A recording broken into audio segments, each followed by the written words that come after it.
Nous sommes en mars 1936, un jour glacial mais lumineux, en Californie à Nipomo, aux USA, sur la route 101.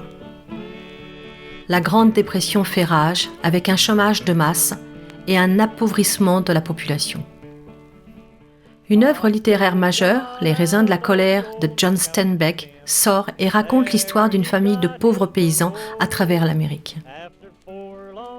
Ce désastre économique s'accompagne d'un désastre écologique, avec une sécheresse dévastatrice. Le gouvernement de Franklin Roosevelt, afin de justifier les aides de secours, engage de nombreux photographes pour documenter la misère économique et montrer les ravages de la crise.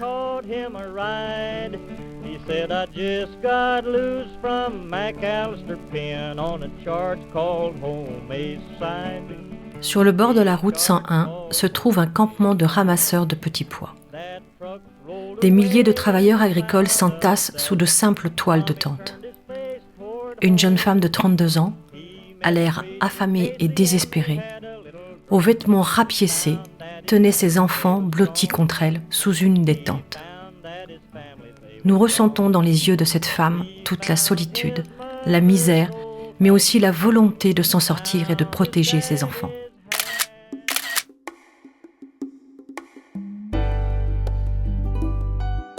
Vous avez deviné ? Je vous raconte ici l'histoire de la photo Migrant Mother ou Mère Courage, réalisée par Dorothea Lange. Elle représente Florence Owens Thompson, une fermière du Middle West. Une rencontre improbable qui marquera l'histoire de la photographie. Dorothea Lange, née Dorothea Nutt Zorn, le 26 mai 1895 à Hoboken, États-Unis, est morte le 11 octobre 1965 à San Francisco, est une photographe américaine de renom dont les travaux les plus connus ont été réalisés pendant la Grande Dépression, dans le cadre d'une mission confiée par la Farm Security Administration, FSA, Administration de la sécurisation des fermiers. Après un début de vie très tourmenté, entre maladie et abandon, elle s'installe après la Première Guerre en 1918 en Californie et y ouvrira un studio photo. Il sera florissant jusqu'en 1929 et le krach boursier lui provoquera une prise de conscience. Je la cite. « J'ai réalisé que je photographiais les seules personnes qui m'ont payé pour cela. Cela m'a dérangé. Alors j'ai fermé ce lieu et démonté ma chambre noire. Je me suis demandé, qu'est-ce que j'essaye de dire ? J'ai vraiment voulu me regarder en face. » Ces clichés et leur impact permettront le déblocage de financement pour aider les plus démunis. En 1939, elle sortira un livre aux USA uniquement, American Exodus, considéré par la critique comme l'illustration des raisins de la colère. Elle partira en 1942 au Japon après l'attaque de Pearl Harbor, afin de documenter la vie des Japonais dans les camps d'internement américains. Le gouvernement interdira la diffusion de ces clichés, montrant des conditions de vie choquantes jusqu'en 2006, date de publication de son livre Impounded. Elle finira sa carrière en travaillant pour Life, après quelques ennuis de santé, et décédera le 11 octobre 1965.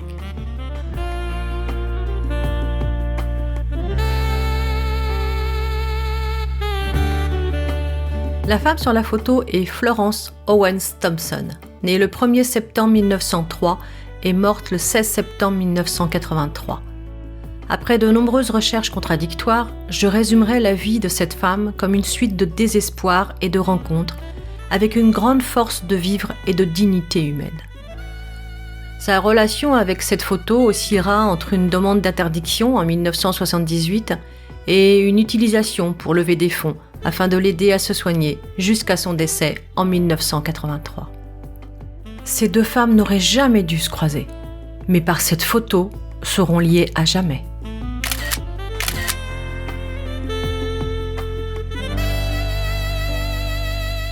Analysons cette œuvre. Cette photo est réalisée en noir et blanc comme l'ensemble du travail de Dorothea Lange. Elle représente 4 personnages, la mère au centre et 3 de ses enfants. Le traitement du noir et blanc, les divers contrastes et nuances de gris nous permettent de percevoir la saleté des vêtements, les traces du travail de la terre.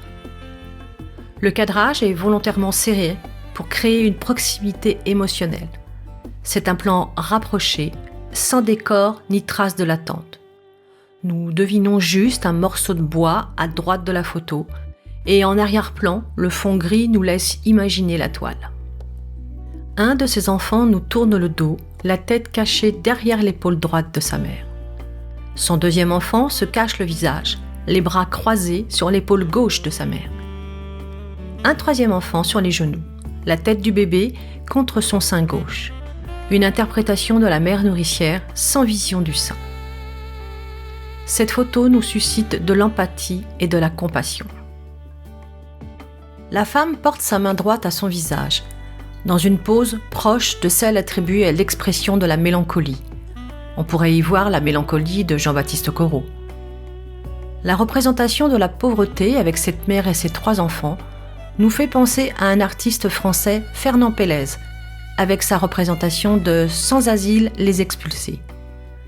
Son regard est à la fois perdu et déterminé, triste et envoûtant, symbole du courage maternel.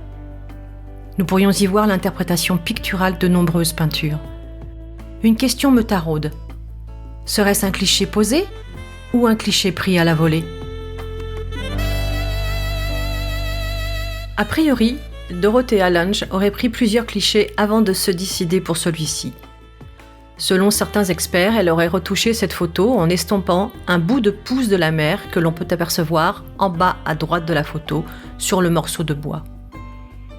Il pourrait nous laisser penser que la mère aurait légèrement dégagé la toile de tente afin de permettre au photographe une meilleure vue sur elle et ses enfants.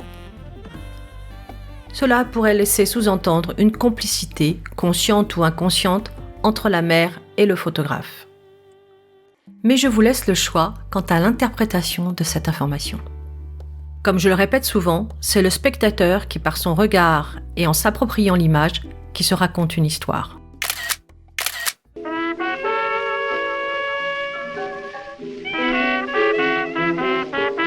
La photographie ne vous apprend pas à exprimer vos émotions. Elle apprend à voir. Bérénice Abbott.